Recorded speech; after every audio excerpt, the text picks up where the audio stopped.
अच्छा, तो हम लोगों ने डिस्कस कर लिया कि क्रॉनिक मेनिंजाइटिस में एक कॉज इसकी ट्यूबरक्लोसिस भी हो सकती है। जब आप लंग्स के चैप्टर में ट्यूबरक्लोसिस को पढ़ोगे तो आपको समझ आ जाएगी कि ट्यूबरक्लोसिस इनिशियली तो लंग्स को इन्फेक्ट करती है, लेकिन अगर ये प्रोग्रेसिव इन नेचर हो जाए तो ड्यू टू हेमाटोजीनस स्प्रेड ये स्प्रेड करके आपके सीएनएस में चली जाती है और वहां पे जाके क्या करती है, ट्यूबरकुलर मेनिंजाइटिस करती है। पेशेंट प्रेजेंट करेगा हेडेक वगैरह की कंप्लेंट्स के साथ और सीएसएफ एनालिसिस में हमें मोनोन्यूक्लियर या पोलीन्यूक्लियर सेलुलरिटी इंक्रीज हुई भी होगी, प्रोटीन्स रेज हुए होंगे, जबकि ग्लूकोज कंटेंट नॉर्मल या रिड्यूस होगा। उसके अलावा वो ये कहता है कि हमारे पास जो ट्यूबरकुलर इन्फेक्शन है इसकी वजह से ब्रेन के अंदर एक मास बन जाता है जिसे हम ट्यूबरकुलोमा भी कहते हैं। ठीक है, बस इतनी सी बात की हुई है इसने और मॉर्फोलॉजी में सच कुछ भी नहीं बोला हुआ। ठीक है, नेक्स्ट चीज हमारे पास आ जाती है स्पाइरोकाइट। स्पाइरोकाइट की वजह से हमारे पास जो है वो सीएनएस के अंदर इन्फेक्शन होता है। आपको पता है एक इन्फेक्शन होता है जिसे हम कहते हैं सेफिलिस। सेफिलिस क्या है, एक सेक्सुअली ट्रांसमिटेड डिजीज है और मॉर्फोलॉजी के अंदर आप माइक्रो के अंदर आप इसकी टाइप पढ़ोगे कि प्राइमरी होता है, सेकेंडरी होता है, टर्शरी। टर्शरी जो सेफिलिस की टाइप्स होती है उसको हम कहते हैं न्यूरोसेफिलिस। और उस न्यूरोसेफिलिस में क्या है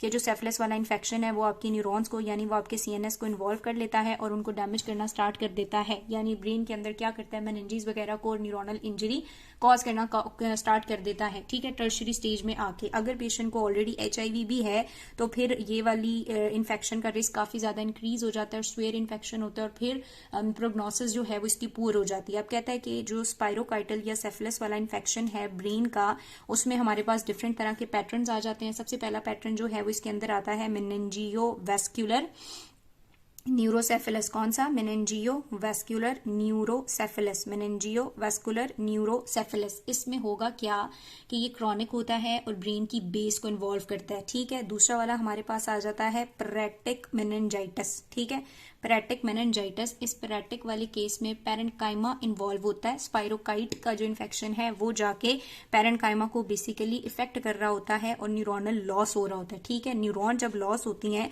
तो पेशेंट की प्रेजेंटिंग कंप्लेन्स में उसकी मेंटल एंड फिजिकल फंक्शन जो है वो लॉस हो जाते हैं। ठीक है, मेंटल और फिजिकल फंक्शन लॉस हो जाते हैं, साथ ही साथ मूड की ऑल्टरेशन बहुत ज्यादा होती है और ये फिर प्रोग्रेस कर जाता है डायमेंशिया और मेमोरी लॉस की तरफ, ये वाली स्टेज। ठीक है, थर्ड स्टेज हमारे पास इसकी हो सकती है या पैटर्न हो सकता है टेबिस डॉर्सालिस। और टेबिस डॉर्सालिस से आप ऑलरेडी वाकिफ हो गए कि इसमें जो सेफिलिस होगा वो इफेक्ट करना शुरू करता है सेंसरी नर्व्स को और सेंसरी नर्व जो इंपल्सेस हमारी सेंसरी सेंसेशंस होती हैं उनको ब्लॉक कर देता है, वो ट्रांसमिट नहीं होती। So loss of pain sensation होती है, सेंसरी डिस्टर्बेंस होती है, ज्वाइंट की पोजीशन के बारे में नहीं पता होता और एटेक्सिया वगैरह होना शुरू हो जाता है। उसके अलावा उसने कहा एक और टाइप होती है जिसे हम कहते हैं न्यूरो बोरियोलियोसिस। ठीक है, न्यूरो बोरियोलियोसिस या पता नहीं यार जो भी इसके प्रोनाउंसिएशन है, सो न्यूरो बोरिलियोसिस। हाँ, ये हमारे पास स्पाइरोकाइट की ही एक आगे सब टाइप है जिसको हम कहते हैं स्पाइरोकाइटल ब्रोलिया और वो ये कॉज करती है लाइम डिजीज भी जिसे हम कहते हैं। ठीक है, तो ये हो गई थोड़ी सी बात हमारे पास स्पाइरोकाइटल इन्फेक्शन की। अब आखिरी बात हमारे पास आ जाती है फंगल मेनिंजाइटिस की। तो फंगल मेनिंजाइटिस जो है ये भी हमारे पास फंगस की वजह से अगर होगा तो हम उसको क्रॉनिक मेनिंजाइटिस कहेंगे। लॉन्ग ड्यूरेशन होता है इसका और अगर पेशेंट जो है वो इम्यूनो कॉम्प्रोमाइज है तो फिर ये इन्फेक्शन का रिस्क काफी ज्यादा बढ़ जाता है। ऐसा नहीं है कि वो इम्यूनो सप्रेशन है तो ही फंगस होगा, लेकिन अगर फंगल इन्फेक्शन है और साथ ही साथ वो सोने पे सुहागा वाली बात है कि इम्यूनो सप्रेशन भी हुआ तो फिर ये इन्फेक्शन जरा जल्दी हो जाएगा, लेकिन इम्यूनो सप्रेशन के बगैर भी फंगल मेनिंजाइटिस पेशेंट के अंदर हो सकता है। डिफरेंट स्पीशीज है फंगस की जो कि ये कॉज करती हैं। सबसे ज्यादा हमारे पास होता है ये क्रिप्टोकोकस की वजह से। ठीक है, सो क्रिप्टोकोकस की वजह से जब ये होगा तो हम इसे बोलते हैं क्रिप्टोकोकस नियोफॉर्मर्स की वजह से होगा क्रिप्टोकोकस मेनिंजाइटिस। कहता है ये हमारे पास जो है वो मोस्ट कॉमन है और इम्यूनो सप्रेशन होगा पेशेंट। इम्यूनो सप्रेशन इसका जो कोर्स है वो फर्मिनेंट भी हो सकता है, माइल्ड हो सकता है या काफी ज्यादा फेटल भी हो सकता है। और ड्यूरेशन की अगर हम बात करें तो मे बी ये इन्फेक्शन 2 वीक्स के लिए प्रेजेंट करे या फिर ये 2 मंथ्स इवन के ईयर्स के लिए भी प्रेजेंट कर सकता है। ठीक है, अब अगर हम देखेंगे पेशेंट की सीएसएफ एनालिसिस हमने करनी होगी, जाहिर है, तो इसमें हमें उसके सीएसएफ में कुछ ही सेल्स मिलेंगे। ठीक है, प्रोटीन कंटेंट जो है अच्छा फ्यू सेल्स जो हैं वो हमें सीएसएफ में मिलते हैं। प्रोटीन कंटेंट अगेन इसका रेज हुआ हुआ होता है और हमें इंडिया पिंक प्रिपरेशन पे आप लोगों ने याद रखनी है ये बात इसकी कि इंडिया पिंक प्रिपरेशन के ऊपर जब हम देखते हैं तो हमें यहाँ पर कुछ इनकैप्सुलेटेड यीस्ट वगैरह भी मिलते हैं। ठीक है, क्या मिलते हैं, इनकैप्सुलेटेड म्यूकॉइड यीस्ट मिलते हैं। उसके बाद वो कहता है मे बी ये जो ऑर्गेनिज्म जो कॉज कर रहा है यानी क्रिप्टोकोकस है ये वेसल्स के थ्रू स्प्रेड करेगा और एक स्पेस में चला जाता है जिसको हम कहते हैं वर्चू स्पेस। ठीक है, उस वर्चू स्पेस के अंदर जब ये ऑर्गेनिजम्स जाएंगे और एक्सपेंड करना स्टार्ट होंगे तो हमारे पास सूप बबल लाइक अपीयरेंस आएगी। सो ये पैटर्न भी आपने याद रखना है, ठीक है। नेक्स्ट जो ये इन्फेक्शन है वो हमारे पास हिस्टोप्लाज्मा की वजह से भी हो सकता है, ठीक है, और वो बेसलर मेनिंजाइटिस बेस को इन्वॉल्व करेगा, या फिर हमारे पास कोकाइडस इमिटेंट्स की वजह से भी हो सकता है। इसको रीड कर लेना, कोई ऐसा इंपॉर्टेंट बात इसमें नहीं है, ठीक है। सो यहाँ तक मैंने आप लोगों को मेनिंजाइटिस पढ़ाया है, इतनी डिटेल से हम लोगों ने नहीं पढ़ा, लेकिन रॉबिन की वर्ड टू वर्ड लाइंस मैंने आपको बता दी हैं। बाकी आप माइक्रो के अंदर इसको ज्यादा डेप्थ में पढ़ोगे, ठीक है। आई होप कि आप लोग क्लियर हो गए वे होगे कि मेनिंजाइटिस मेनिंजीज की इन्फ्लेमेशन है जो कि एक्यूट पायोजेनिक मेनिंजाइटिस हो सकता है, या फिर ये हमारे पास वायरल यानी एसेप्टिक हो सकता है, या फिर ये हमारे पास क्रॉनिक हो सकता है, ठीक है। एक्यूट बैक्टीरिया से हो रहा था, कौन कौन से थे अब आप लोगों ने वो खुद याद रखने हैं, इन्फेंट्स में और अडल्ट्स में। देन हमने वायरस के बारे में बात की कि वायरल वाले के अंदर ग्लूकोज कंटेंट बिल्कुल नॉर्मल होता है और इंपॉर्टेंट बात यही है।